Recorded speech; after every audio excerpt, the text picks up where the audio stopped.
Hola a todos y vamos a terminar como empezamos. Buenos días, buenas tardes, buenas noches o muy buenas madrugadas. Terminamos con el ciclo de teóricos correspondientes a control del ciclo celular eucarionte. Y en esta última estación de nuestra hoja de ruta, lo que vamos a tratar es el tema de la vigilancia a lo largo del control del ciclo celular. Ya conocimos a los sistemas que intervienen en el control del ciclo celular, cómo esos sistemas se activan y desactivan de manera controlada a lo largo del ciclo celular. Y definimos el concepto de homeostasis en el número de células para un tipo celular determinado, es decir, cómo se establece la masa de un tejido o un órgano a través de diferentes procesos celulares que van desde el aumento del número de células por división mitótica, el crecimiento de la masa celular por el concepto de crecimiento celular, que cada tipo celular expresa de manera diferencial su genoma en un proceso que denominamos diferenciación y que para llegar al control en el número de células que se generan por proliferación, posterior diferenciación, las células ejecutan un programa de muerte celular. Ahora bien, en el caso de proliferación, las células reciben señales extracelulares, pero también señales intracelulares. Hay un proceso de vigilancia constante del entorno celular, pero también de las características intracelulares. Desde el punto de vista extracelular, ya tratamos el tema de los mitógenos, las vías de señalización que activan y la transcripción de genes asociados. Además de los mitógenos, existen factores de crecimiento para controlar el crecimiento celular y factores de supervivencia que van a analizar más adelante en los teóricos de apoptosis. Nosotros en esta clase nos vamos a centrar particularmente en los estímulos extracelulares asociados a mitógenos y nutrientes. Desde el punto de vista de la vigilancia asociada al estado intracelular, vamos a desarrollar el tema del daño en el ADN. En la clase de hoy, entonces, lo que vamos a analizar es cómo las características del medio extracelular, la presencia de daño en el ADN o de ADN no replicado, o bien la incorrecta unión de los cromosomas al uso mitótico, arrestan el ciclo celular. La bioquímica de freno de avance del ciclo celular hasta que se restablezcan las características normales para ese tipo celular. Analicemos ahora la vigilancia frente a la concentración de mitógenos en el espacio extracelular. Recordemos que los mitógenos inducen el aumento en el número de células, son ligandos extracelulares que al interaccionar con receptores específicos desencadenan la entrada al ciclo celular y la división mitótica en las células somáticas. Estos mitógenos pueden ser, por ejemplo, el factor de crecimiento derivado de plaquetas, el factor de crecimiento epidérmico, la eritropoyetina, el factor de crecimiento del endotelio vascular. Si bien parece contrario a lo que estamos definiendo, los factores de crecimiento inducen crecimiento a través de la vía intraquinasa AKT-mTOR. Es decir, los factores de crecimiento Inducen el aumento en la cantidad de ribosomas, en la síntesis de proteína, en la síntesis de lípido, en la captación de nutrientes, el aumento en el metabolismo energético, es decir, crecimiento celular. Pero muchos de ellos inducen también aumento en el número de células, es decir, proliferación. Por ejemplo, algunos inducen la proliferación específica sobre un tipo celular dado, como es el caso de la eritropoyetina, que aumenta el número de eritrocitos. Otros, como el factor de crecimiento del endotelio vascular, es específico para aumentar el número de células endoteliales. O también, por ejemplo, el factor de crecimiento epidérmico no solamente aumenta la división celular en las células del epitelio, sino que también induce la proliferación sobre el endotelio vascular. Como siempre decimos, a todo efecto en las células o en el entorno celular que induzca una respuesta, se va a contraponer otro estímulo que la controle. Y ese estímulo, en el caso de los mitógenos, es el factor de crecimiento que se denomina Transforming Growth Factor Beta, el factor transformante de crecimiento, que va a inhibir la proliferación celular. Vamos al caso, por ejemplo, de un mitógeno como el factor de crecimiento del endotelio vascular. Frente a una herida, ¿sí? La herida se tiene que reparar y en este proceso de reparación tisular es necesario el aporte de nutrientes y fundamentalmente de oxígeno. Entonces, es indispensable en el proceso de reparación tisular que aumente la irrigación en el lugar donde se produjo el daño. Para eso, cuando hay un daño en el tejido, en el lugar donde se produce el daño, hay un descenso de la presión de oxígeno, es decir, hay hipoxia. Al bajar el oxígeno disponible, las células que están en ese foco de daño, lo que van a hacer es censar ese descenso de oxígeno y van a liberar al medio el factor de crecimiento del endotelio vascular. Ese mitógeno va a actuar sobre receptores específicos en las células endoteliales para que ellas se dividan y formen una nueva vasculatura en el lugar. ¿Para qué? Para que llegue oxígeno y nutrientes, para que ese daño se repare a partir de una neovascularización, una nueva vascularización. Entonces, la liberación del Vascular Endothelial Growth Factor, del factor de crecimiento del endotelio vascular, unido a su receptor como mitógeno, va a desencadenar lo que ya hablamos, que era la vía RAS-MAP quinasa, que va a inducir la expresión de genes de respuesta temprana. Estos genes de respuesta temprana se van a traducir en el citosol y van a traslocar al núcleo, y estos son proteínas que actúan a su vez como factores de transcripción. Es el caso de MYC, de FOS y de SHAN. Y estos van a favorecer, van a activar la transcripción de genes de respuesta retrasada o retardada que codifican las quinasas dependientes de ciclina, ¿sí?, de fase G1, 4 y su ciclina D.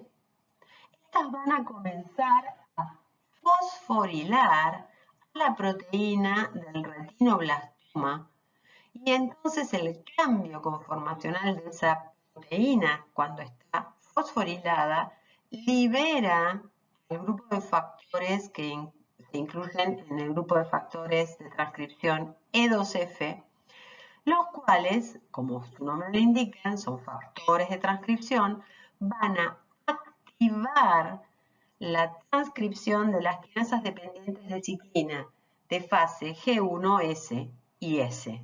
Esta es la quinasa dependiente de ciclina 2, la unida a su ciclina E, y la quinasa dependiente de ciclina 2 unida a la ciclina A. Estas quinasas dependientes de ciclina van a fosforilar sustratos específicos a través, además, o induciendo un sistema de retroalimentación positiva o feedback positivo, es decir, van a fosforilar a más proteínas de retinoblastoma, con lo cual van a liberar más factores de transcripción E2F. A su vez, el propio factor de transcripción E2F, en un mecanismo de retroalimentación positiva, va a inducir su propia transcripción, es decir, que haya más factores que induzcan más transcripción de las quinasas y del propio factor. Y las quinasas dependientes de ciclina de fase G1S van a iniciar el proceso de replicación. Es necesario entonces conocer este mecanismo, uno para inducir, por ejemplo, procesos de reparación tisular. Uno conociendo esta vía de señalización y sus consecuencias puede favorecer los procesos de reparación tisular. Farmacológicamente, induciendo sobre un tipo específico, por ejemplo, en el caso de la hipoxia, inducir la neovascularización. Pero también nos permite, en muchos casos, tratar de desarrollar estrategias terapéuticas para, por ejemplo, inhibir la proliferación tumoral. Muchos tumores están asociados a la presencia de estos factores de transcripción, estos factores que se generan por estímulo de la transcripción de genes de respuesta temprana. Y como van a ver más adelante en los teóricos que corresponden al cáncer, muchos tumores están asociados a la expresión de MYC, FOS o SHANT. Entonces, controlar de alguna manera la expresión de estas proteínas podría disminuir la proliferación de las células tumorales. Pero no solo podemos, por ejemplo, inhibir la transcripción de genes de respuesta temprana. Otro mecanismo patológico que está asociado al cáncer gástrico es el de las infecciones a Helicobacter pylori. Muchas de las gastritis están asociadas a una infección con Helicobacter pylori. Lo que rodea a esta bacteria a nivel estomacal provoca la fosforilación de la proteína del retinoblastoma. Si esa proteína está fosforilada, no por mecanismos normales de estímulo frente a un mitógeno, sino que está fosforilada por la infección al Helicobacter pylori, se aumenta la proliferación de las células del epitelio gástrico. Con el aumento en el número de proliferaciones, generalmente se aumenta la probabilidad de mutaciones y consecuentemente el desarrollo de tumor. Entonces, conocer estos mecanismos nos permiten individualizar el problema que desarrolla la patología y consecuentemente o diagnosticarla a la patología o bien desarrollar una terapia farmacológica que evite el daño a nivel tisular.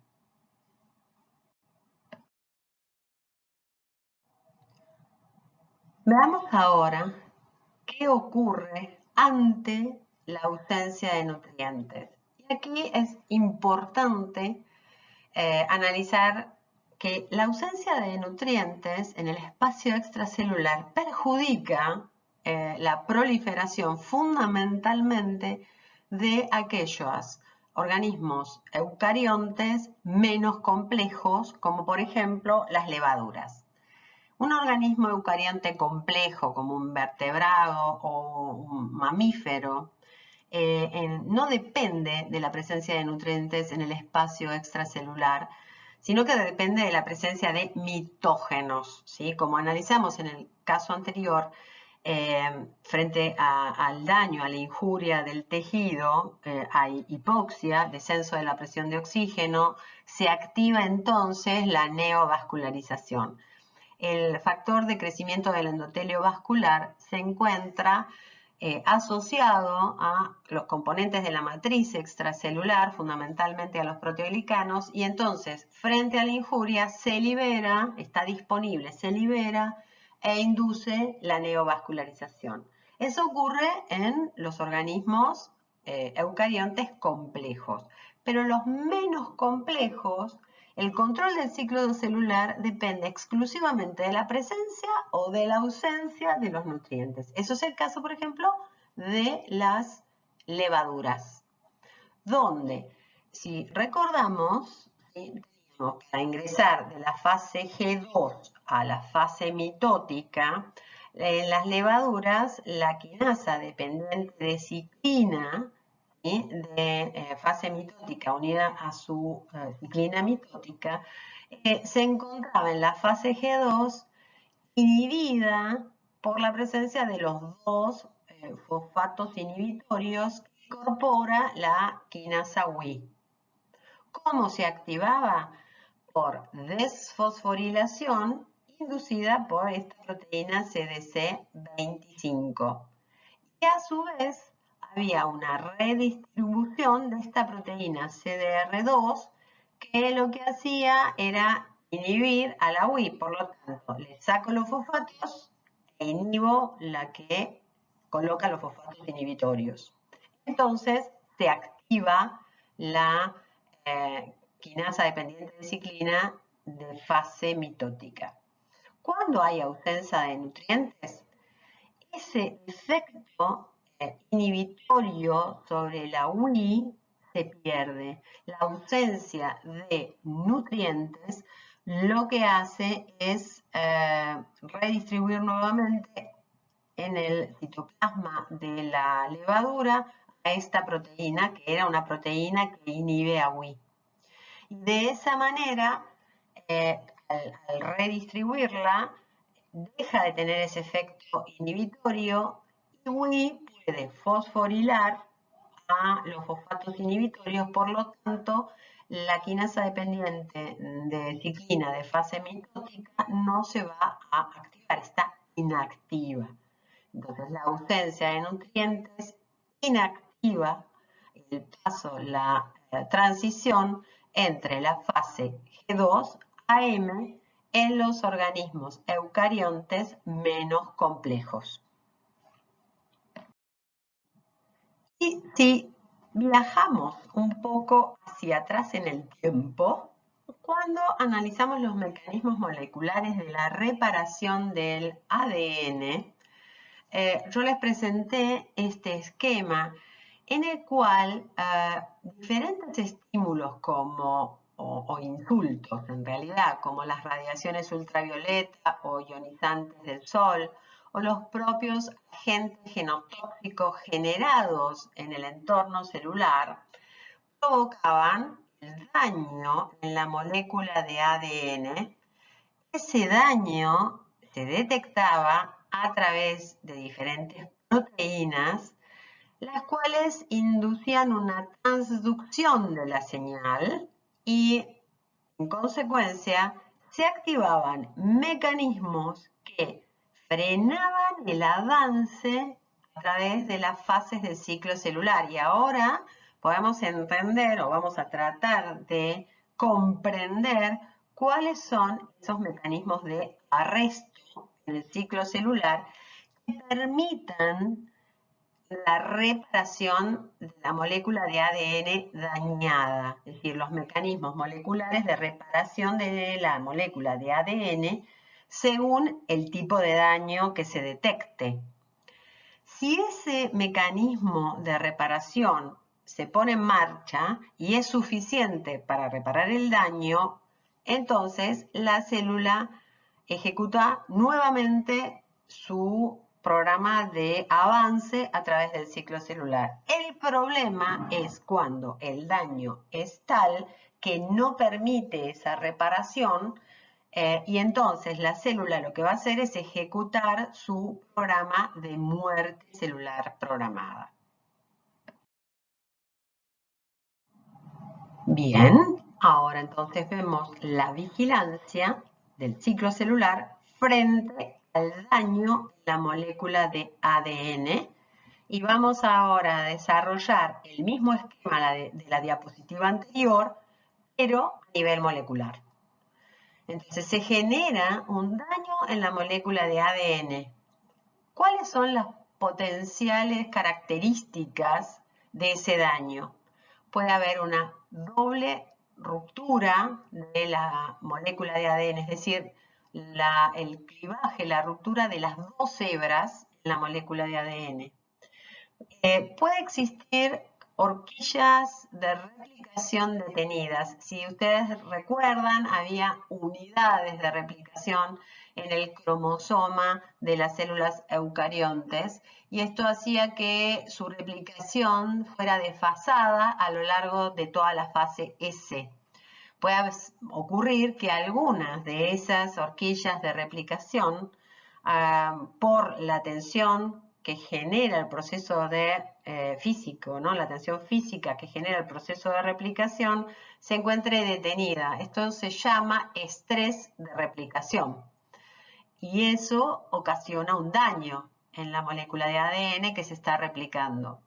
Si recuerdan, también el daño podía darse por apareamientos incorrectos y nosotros vimos el proceso de la citosina metilada o bien daño en los nucleótidos.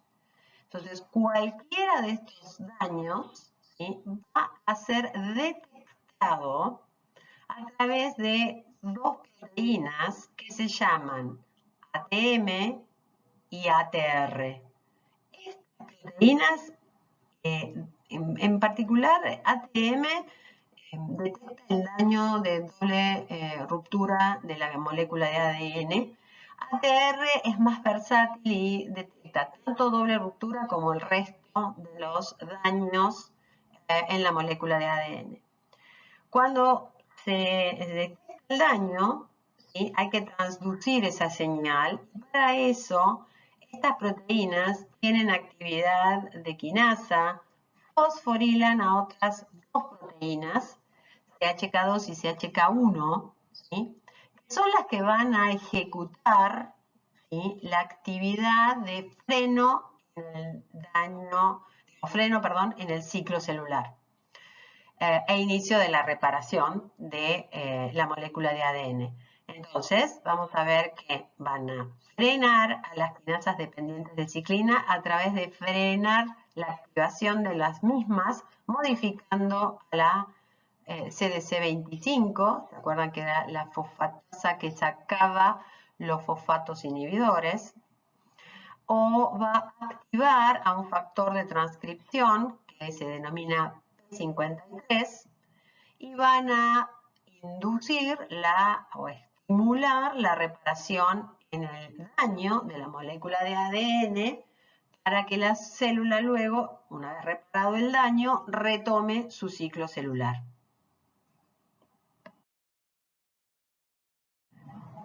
Analicemos lo que acabamos de explicar en este esquema. Para ubicarnos, lo que tenemos es la molécula de ADN, en este caso con una doble ruptura de las hebras de la molécula de ADN, en este caso con una simple ruptura o bien un nucleótido mal incorporado.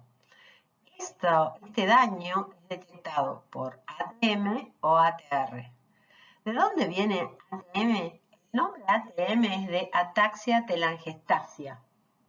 Esta enfermedad es una enfermedad autosómica recesiva, se hereda. ¿Qué desencadena?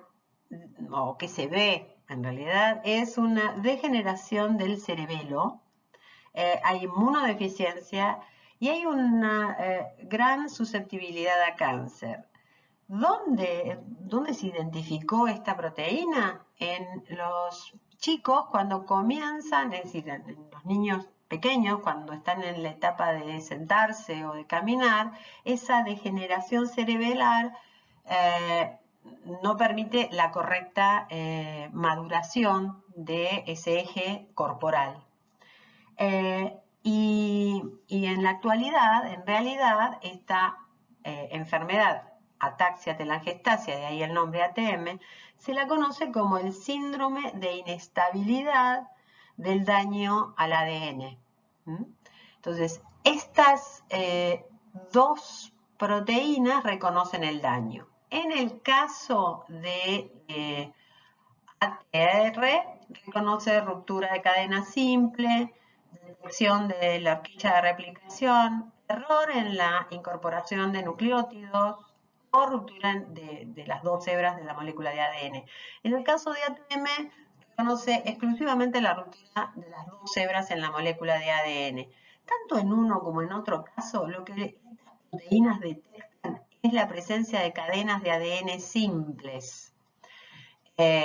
¿Por qué? Porque si ustedes recuerdan, en los procesos de reparación, digamos, o cuando hay esta ruptura, siempre hay endonucleasas que están degradando la otra hebra, entonces se generan trayectos de ADN de cadena simple largos que son reconocidos por estas dos proteínas.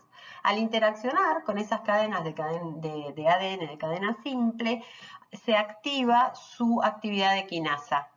Y entonces esa actividad de quinasa lo que hace es fosforilar a CHK2 o a CHK1. Cuando la fosforilan, las activan y a su vez desencadenan una respuesta. La conclusión final, la consecuencia final es el arresto celular. En el caso de ATM, lo que hace es fosforilar a CHK2 y al fosforilarla la estabiliza. ¿Por qué? Habitualmente, esta proteína P53 no se fosforila. Si no hay daño en el DNA de doble ruptura de doble cadena, no está fosforilada. Entonces se transcribe, se sintetiza, se degrada en el proteasoma. Es sumamente inestable, es decir, tiene una vida media muy baja. Cuando hay daño en el DNA, este mecanismo que acabamos de describir la fosforilidad, y entonces ya no es degradada en el proteasoma y actúa en el núcleo como factor de transcripción.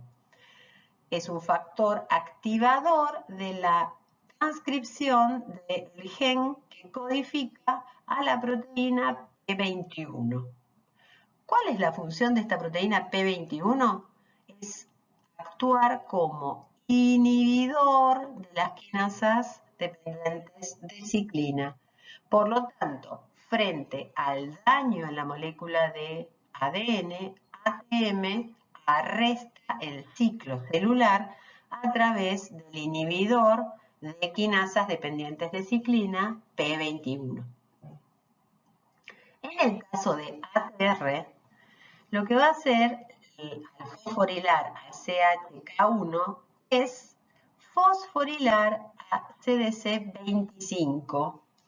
Y al fosforilarla, lo que hace es inhibir la activación de las quinasas dependientes de ciclina, inhibir a la fosfatasa y consecuentemente no va a activarse las quinasas dependientes de ciclina de fase mitótica. Recuerden que las quinasas dependientes de ciclina de fase mitótica tienen que activarse con un fosfato que pone la proteína CAK, la activadora, y dos fosfatos inhibitorios que pone Wi. Luego, esta fosfatasa CDC25 tiene que sacar los dos fosfatos inhibitorios. Al estar inhibida, no puede actuar como fosfatasa, la quinasa dependiente de ciclina está inactiva. Sigue manteniendo sus fosfatos inhibitorios. Y aquí puse una atención porque las proteínas CDC25 son una familia de proteínas. Hay proteínas CDC25A, B y C. Y a su vez, esas proteínas tienen diferente lugar de fosforilación. En este caso se fosforila un fosfato que la inhibe a la CDC25. Es un fosfato en una diferente posición al fosfato que describimos en la clase en la primera, la de sistemas, que se requería para su activación. Los fosfatos inhibitorios y activadores de la CDC25 están localizados en diferentes aminoácidos de su conformación. Analicemos qué ocurre con la proteína P53. Nuevamente, el daño en las dos hebras, la ruptura de la molécula de ADN en sus dos hebras, activa a las quinasas ATM y ATR, quienes fosforilan a las proteínas CHK1 y CHK2. Esto lo que va a hacer es provocar por fosforilación la estabilidad de la proteína P53. ¿Por qué? Porque la proteína, como dijimos anteriormente, P53, tiene una vida media muy corta. Transcribe, se traduce, se degrada en el proteasoma. ¿Por qué se degrada en el proteasoma? Porque cuando se traduce, interacciona con esta proteína MDM2, que determina la marca para su degradación en el proteasoma. Ahora bien, cuando CHK1, CHK2 fosforilan a P53, cambia, es decir, su conformación y consecuentemente no puede interaccionar con MDM2. Entonces no puede ser degradada en el proteasoma, se estabiliza y actúa como factor de transcripción para activar la transcripción del gen que codifica a la proteína P21, que es una proteína que actúa como inhibidor de quinasas dependientes de ciclina. ¿Por qué es importante conocer este mecanismo? Porque P53, de alguna manera, está modulando la respuesta en el ciclo celular. Si la célula es arrestada por este inhibidor en la prosecución del ciclo celular mediado por P53, lo que va a hacer es establecer los mecanismos de reparación del daño.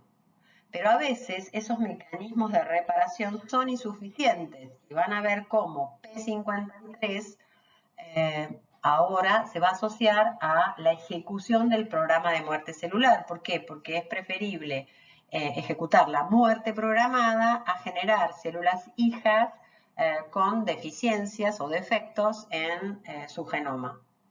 Pero además, P53, van a analizar también en los teóricos de cáncer, está asociada es una proteína relacionada con el desarrollo de tumores.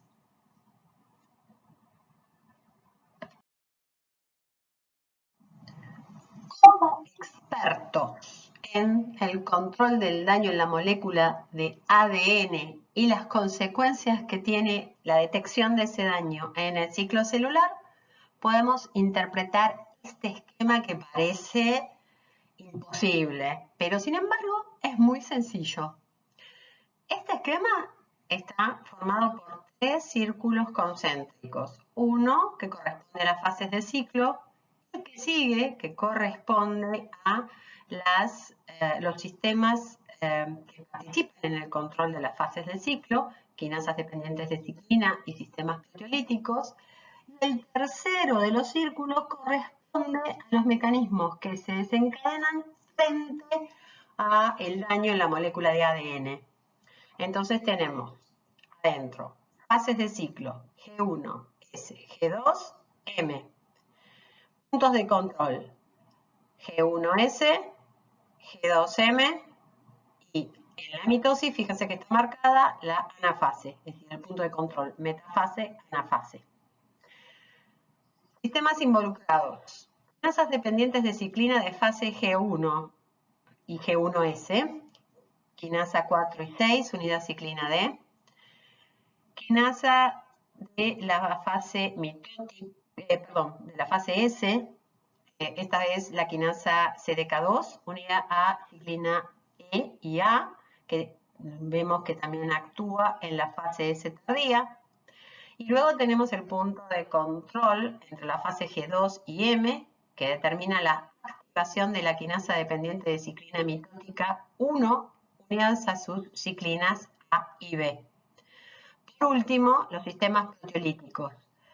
APC unido a CDC20, que regula el pasaje de metafase a anafase, y la salida de la mitosis, luego de la telofase, cuando APC se activa unido a CDH1 para degradar la ciclina mitótica B. Cuando hay daño en la molécula de ADN, en la fase G1 se activan ATM o ATR. Se estabiliza P53. Por lo tanto, como factor de transcripción, aumenta la transcripción de la proteína 21, que es un inhibidor de quinasas dependientes de ciclina. En el punto de transición de G1 a S, cuando hay que poner en juego, en marcha, la fosforilación de los sustratos que dependen de la quinasa 2 unida a su ciclina E y A, cuando hay daño en la molécula de ADN, lo que vamos a ver es que ATM y ATR, por un lado, estabilizan a P53 y por lo tanto inhibidor de las quinasas dependientes de ciclina, pero a su vez lo que ocurre es que se va a inhibir la actividad de fosfatasa de la CDC25, por lo tanto no se activan estas quinasas dependientes de ciclina. ¿Por qué? Porque no se les saca los fosfatos inhibitorios. Lo mismo ocurre a lo largo de toda la fase S sobre la quinasa dependiente de ciclina 2 unida a su ciclina A, y lo mismo ocurre sobre la quinasa dependiente de ciclina 1 unida a su ciclina A y B. Fíjense que en este caso la inhibición de la CDC25 es la CDC25C y en esta es la CDC25A. Nadie les va a preguntar si es A o C. Lo que tienen que saber es que se inhibe la actividad de fosfatasa de la CDC25. Ahora avanzamos a la transición entre metafase, anafase y su relación al uso mitótico. Ya hemos descrito las características del uso mitótico, cómo los microtúbulos cinetocóricos interaccionan con la placa cinetocórica y además cómo se segregan los cromosomas, en realidad las cromátides hermanas a cada polo de la célula, a través de la activación del sistema proteolítico APC ciclosoma unido a CDC20, y es como este sistema proteolítico activa a la separasa, a la degradación de las coenzinas en lugar de la placa cinetocórica. ¿Bien? También describimos cómo se sensaba molecularmente la tensión en la interacción entre el microtúbulo cinetocórico con la placa cinetocórica. Habíamos hablado de la presencia a nivel de la placa cinetocórica de dos proteínas, la proteína poloquinasa y la proteína aurora. Nos vamos a centrar en aurora B, que si ustedes recuerdan, lo que hacía era fosforilar a una proteína que se llama NDS80, es decir, cuando el microtúbulo cinetocórico no interaccionaba de manera correcta con la placa cinetocórica, determinando la tensión óptima, sino que esa interacción no era la adecuada, describimos como que había había lugares para la fosforilación a través de esta aurora B. ¿De qué proteína? De NDC80. Si este es el cromosoma en la placa cinetocórica, mientras el cromosoma está localizado de manera biorientada, la interacción del cinetocoro con la placa cinetocórica es a través de estas proteínas externas. Si no interacciona de manera óptima, entonces hay posibilidad de fosforilación. Entonces no está dada la correcta orientación y tensión para que se segreguen los cromosomas. Cuando eso es correcto, cuando la tensión y la interacción es la adecuada, no hay posibilidad de que Aurora fosforile a NDC80. En realidad es mucho más complejo. ¿Sí? Si ustedes recuerdan, lo que nosotros teníamos era el ADN interaccionando con las histonas del tipo SEMP, ¿sí? Y estas histonas del tipo SEMP son las que interaccionan con la placa cinetocórica. Estas proteínas de las placas cinetocóricas son las que interaccionan con los microtúbulos cinetocóricos. Entonces, fíjense ustedes que la proteína Aurora lo que hace es fosforilar a esta proteína si no está dada la interacción correcta. Si la interacción es correcta, Aurora no puede fosforilar, entonces eso implica una óptima tensión en la interacción entre el microtúbulo cinetocórico con la placa cinetocórica de cada cromosoma. Fíjense que en la placa cinetocórica también hay otras proteínas, como esta que se llama KNL1. Entonces, acá es la fosforilación de una proteína A y acá es la fosforilación de la proteína B. En A lo que hago es controlar la tensión. ¿Qué pasa con la proteína KNL1?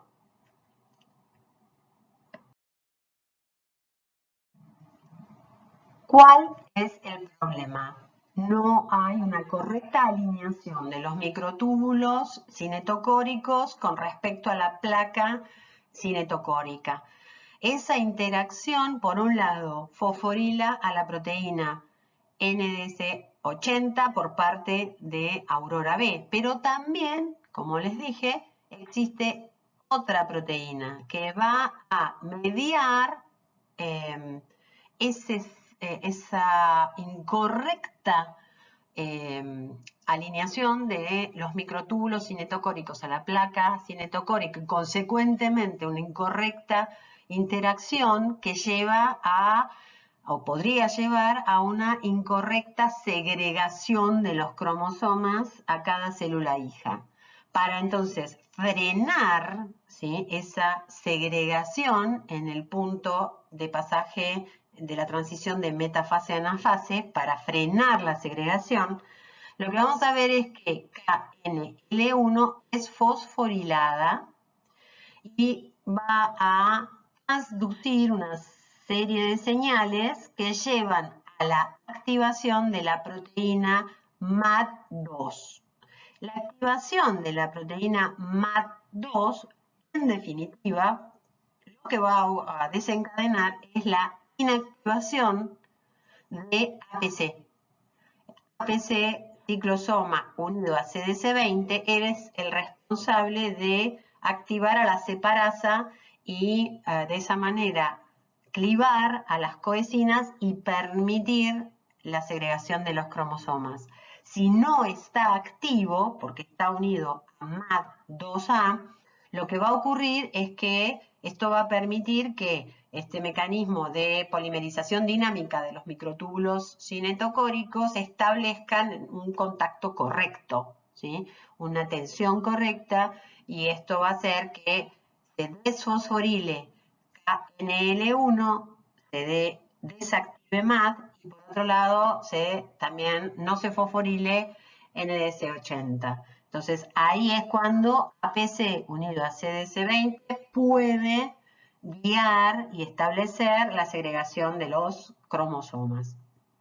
¿Por qué es importante conocer esto? Porque muchos procesos tumorales están asociados a lo que se denomina aneuploidía, es decir, un número distorsionado de cromosomas en las células hijas. Pero esto ocurre, la aneuploidía, si este mecanismo, por ejemplo, está afectado en células somáticas. Si el mecanismo se afecta en las gametas, ¿sí? Cuando se produce la haploidía celular, hay una incorrecta segregación de cromosomas y esto lo que va a dar en la fecundación es una incorrecta cantidad de células hijas en la primera de esas divisiones mitóticas, luego de la fecundación, y lleva a un incorrecto número de cromosomas en las células hijas y da lugar a síndromes como el síndrome de Down.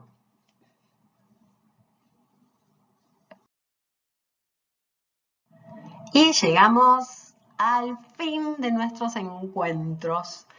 Como siempre, les dejo una serie de ejercicios que les permitan autoevaluarse y de alguna manera sacar a relucir las dudas que pueden ser, como siempre, motorizadas a través del foro o de alguna manera en la clase que vamos a tener antes de los exámenes. Supongo que por Zoom institucional. Pero antes de despedirme definitivamente, les digo que esta carrera no es para inteligentes, solo para perseverantes y constantes. Siempre, desde el Paleozoico, cuando yo estudiaba, está ese alumno que luego de una explicación hace una pregunta y el profe le dice, qué inteligente, qué buena pregunta. Y vos lo mirás al alumno que hizo la pregunta y te decís, ¿cómo se dio cuenta de eso si yo todavía no entendí lo que el profesor explicó? Eso ocurrió siempre. ¿Cómo lo solucionamos? Estudiando, siendo perseverantes, siendo organizados. Todos somos capaces de recibirnos. Mucha suerte y nos vemos en alguno de los pasillos o en las clases por Zoom.